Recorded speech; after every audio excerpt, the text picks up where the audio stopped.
Robert Bourgi, je voulais aussi vous poser une question sur un pays que vous connaissez bien, le Gabon. Vous étiez très très proche d'Omar Bongo. On sait que vous l'appeliez papa.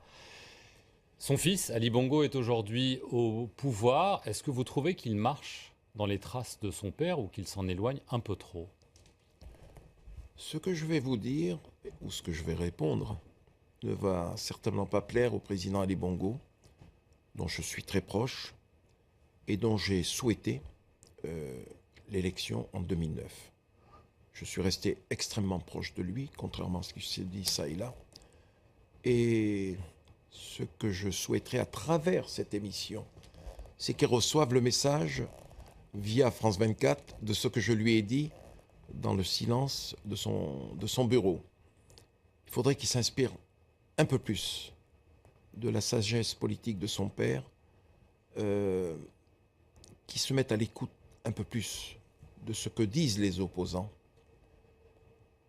qu'il manifeste le désir, la volonté rapide de ramener la paix dans la famille, de retrouver sa sœur Pascaline, de reprendre le dialogue froid actuellement, même interrompu, avec Jean Ping, avec Paul Tungui et avec tant d'autres.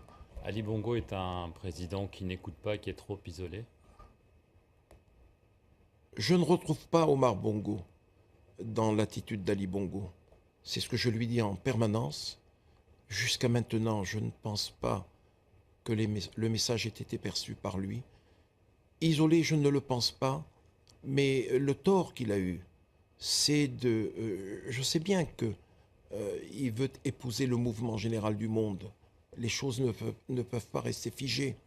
Mais il a eu le tort, depuis 2 ans, de laisser sur le bord de la route tous ceux qui ont accompagné son père pendant des décennies, qui lui ont été fidèles, qui l'ont servi, et qui ont servi Ali Bongo, et qui ont permis son élection. Mais vouloir se débarrasser du système d'Omar Bongo n'est peut-être pas forcément un tort. Certains pourront dire que c'était un système qui fonctionnait mal, avec beaucoup de corruption, de malgouvernance entre guillemets. Est-ce qu'il a totalement tort de vouloir s'en distancer?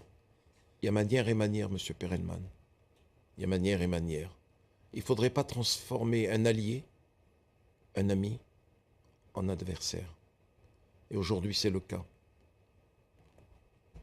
Très bien. Merci beaucoup Robert Bourgi d'avoir répondu à nos questions. Merci à vous d'avoir regardé cet entretien. Restez sur notre antenne pour plus d'informations. Merci.